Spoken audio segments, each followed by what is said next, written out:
Yes, sometimes we avoid people who use filthy language. Okay? You just respect them or stay away from them.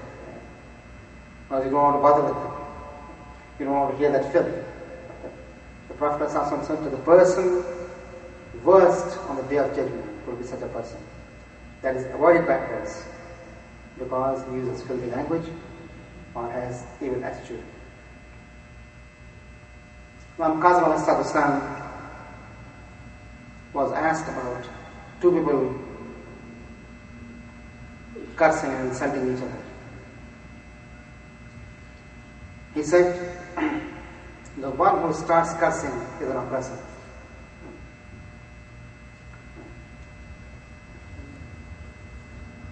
Was it? You said anything? Did you say anything? No. So sin is something that's going to put you in hot waters on the day of judgment. And not only that, it is going to be injurious in the hell to hell dwellers.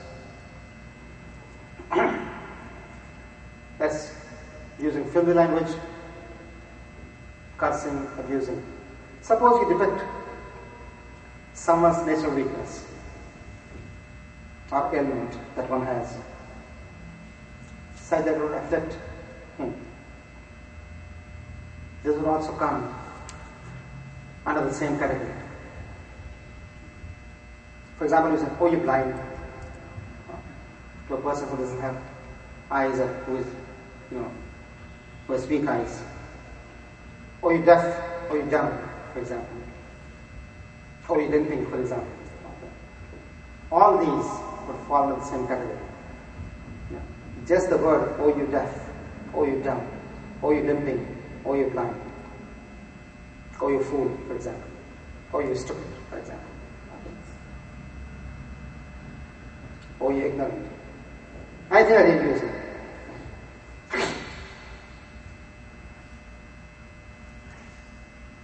In one tradition, Imam Sadiq has said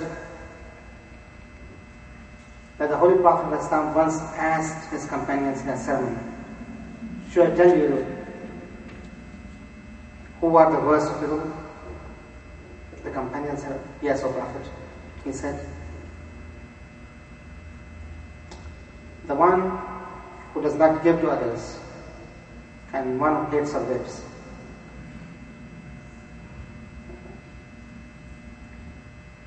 And he said, should I tell you who is the worst of them? The companion said yes. The Prophet said, the one who curses when he hears the name of a believer, or such persons like that, for example. So you're not allowed. In one tradition, it says that when someone curses, the curse remains between him and the one who is being cursed. If the cursed person is not curse-worthy, it reverts back to the one who was cursed. Of course, there are some instances when cursing is appropriate. Like Quran says, أُولَٰئِكَ عَلَيْهِمْ لَعْنَةُ اللَّهِ وَالْمَلَائِكَةِ وَالنَّاسِ أَجْمَعِينَ. Also, أُولَٰئِكَ يَلْعَنُهُمُ اللَّهُ وَيَلْعَنُهُمُ اللَّاعِنُونَ. Talking about those that Allah subhanahu wa ta'ala has cursed. The Holy Prophet himself has cursed those who are liars.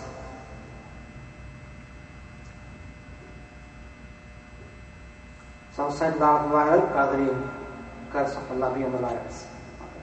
So there are some instances where lana or curse may permit it. For example, cursing those who are the enemies of Allah or the Prophet ﷺ. It's not forbidden. Rather, it is something that is recommended.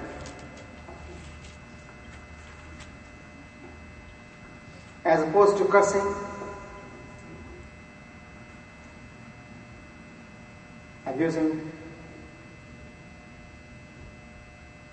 or telling names naming names.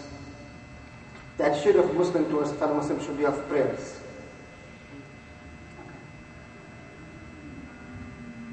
Suppose you find that a person has some weakness. A fellow believer has some weakness. And we are about to say things about that weakness. Whether it's backbiting or cursing, either way. Backbiting behind his back or cursing in front of him. What your course should be. The first advisory, if you can do that. Okay. If you are unable to, or situations don't permit doing that, then pray for him or her. It is highly recommended that one should pray for his fellow believer when he sees a weakness in him, so that Allah subhanahu wa ta'ala guide him towards betterment. Particularly in the absence of a person, it is said that when someone prays for his fellow believer in his absence, an angel says, "The same prayer be for you also." The Prophet ﷺ has said that a prayer otherwise not accepted is accepted for a fellow believer.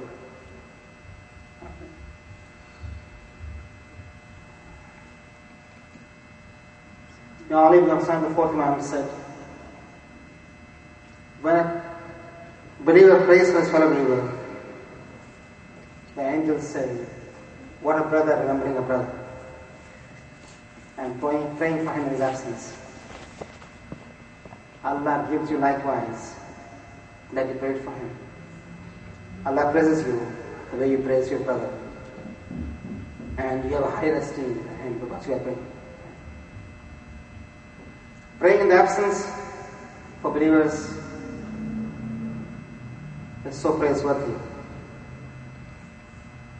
But it's still more, praying for a believer who has passed away is still more praiseworthy. A person who is dead, who cannot benefit you anymore, and yet you pray for him. It makes the departed soul happy. The Prophet ﷺ has said, "A dead man in grave is like a man in a storm. He looks for anything to salvation. He expects that his family and friends pray for him." That's a tradition. And a footnote to it is that if he does not receive the prayers, he is saddened. He is grieved, because he expected good coming from those that he associated with. So praying is praiseworthy for a believer, more so in his absence, and still more when he doesn't live anymore. He is dead. In all these traditions that I have quoted to you, the theme is to control the animosity and anger. Be polite